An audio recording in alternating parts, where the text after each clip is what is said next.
वो औरत रोज उस नौजवान को देखती, लेकिन वो लड़का बगैर उसकी तरफ देखे अपना सर झुकाए उसकी गली से गुजर जाता था।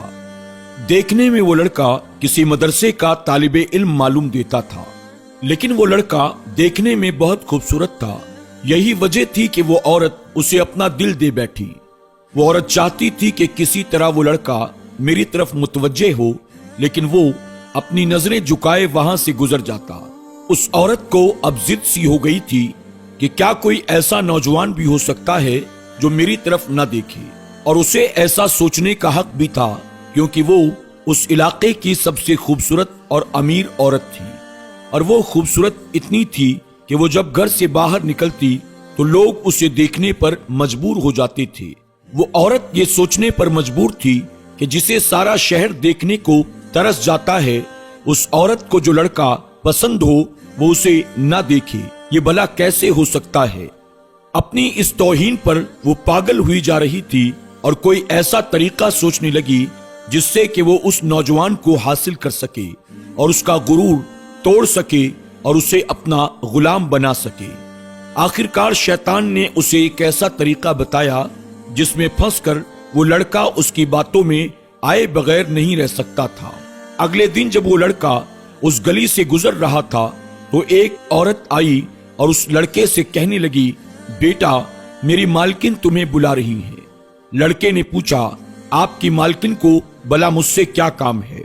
वो औरत कहने लगी, उसे तुमसे कोई मसला पूछना है, खुद वो बाहर नहीं आ सकती, इसलिए उसने तुम्हें बुलाया है। लड़का उस औरत के साथ चला गया। उसे क्या पता था कि जो औरत उसे बुला रही है वो भला क्या चाहती है। ये तो अपनी फितरती सादा दिली की वजह से उसकी मदद करने के लिए चला गया। जब वो घर के अंदर दाखिल हुआ, उसे लगा कोई बूढ़ी औरत होगी जो बाहर नहीं आ सकती, इसलिए उसने मुझे बुलाया है। नौकरानी ने उसे एक कमरे में बिठाया और इंतजार करने के लिए कहकर चली गई।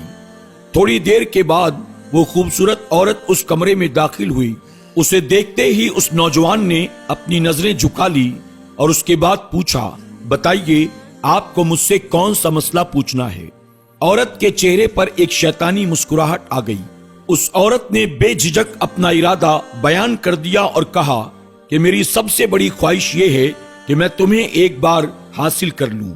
लड़का ये सुनकर कांप गया और कहने लगा, अल्लाह की बंदी, अल्लाह से डर, क्यों गुनाह की तरफ माइल हो रही है? औरत पर शैतान सवार था। उसने कहा, या तो तुम मेरी ख्वाहिश को पूरा करोगे या तो फिर मैं शोर मचाऊंगी कि तुम जबरदस्ती मेरे घर के अंदर दाखिल हो गए हो और मेरी इज्जत पर तुमने हमला कर दिया है। लड़का ये सुनकर बहुत परेशान हो गया। अगर वो उस औरत की बात को मानेगा तो गुनाहगार होगा, अल्लाह की बारगाह में वो भला क्या जवाब देगा, और अगर वो नहीं मानता है तो लोगों की नजर में बुरा बन जाता है। वो इलाका जहां लोग उसकी शराफत की मिसालें दिया करते थे, वहां उस पर ऐसा इल्जाम लग जाए वो उसे गवारा नहीं था। दिल ही दिल में वो अल्लाह की तरफ मुतवज्जे हुआ। उसके जहन में एक तरकीब आई। उसने कहा, मोहतरमा, मैं आपकी ख्वाहिश पूरी करने के लिए तैयार हूँ, लेकिन मुझे बाथरूम जाने की हाजत है, मुझे बाथरूम जाने की इजाजत दें। औरत ने उसे रास्ता दिखाया। लड़का फौरन बाथरूम के अंदर दाखिल हो गया।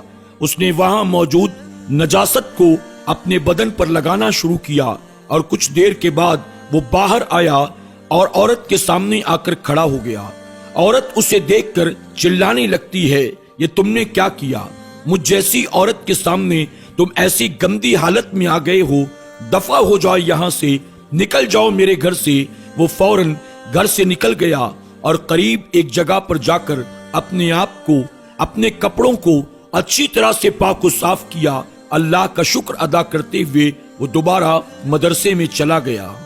जब वो लड़का मदरसे में जाकर बैठा था तो उस्ताद ने कहा, आज तो मदरसे में बहुत प्यारी खुशबू आ रही है, किसी तालिबे इल्म ने क्या कोई खुशबू लगाया है?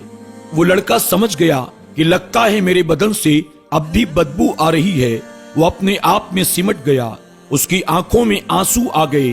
कुछ देर के बाद उस्ताद ने फिर पूछा, ये खुशबू किसने लगाया है? वो लड़का खामोश रहा। उस्ताद ने एक एक करके سب کو اپنے پاس بلایا۔ جب اس لڑکے کی باری آئی تو نظریں جھکا کر استاد کے سامنے جا کر کھڑا ہو گیا۔ استاد نے اس کے کپڑوں کو سونگھا تو خوشبو اس کے کپڑوں سے آ رہی تھی۔ استاد نے کہا، تم بھلا بتاتے کیوں نہیں ہو کہ خوشبو تم نے لگائی ہے؟ یہ سنتے ہی لڑکے کی آنکھوں سے آنسو جاری ہو گیا۔ وہ کہنے لگا، استاد مجھے اور شرمندہ نہ کریں، میرے کپڑوں سے بدبو آ رہی ہے، لیکن میں مجبور تھا۔ پھر اس نے اپنا پورا واقعہ استاد کے سامنے بیان کر دیا۔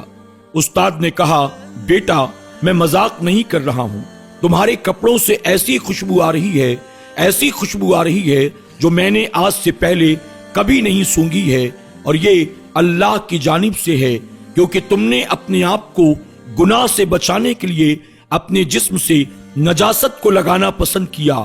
اللہ نے اسی گندگی کو ایسی خوشبو میں تبدیل کر دیا ہے جو اس دنیا کی نہیں معلوم دیتی، اور پھر یہ خوشبو اس نوجوان کے بدن سے ہمیشہ آتی رہی۔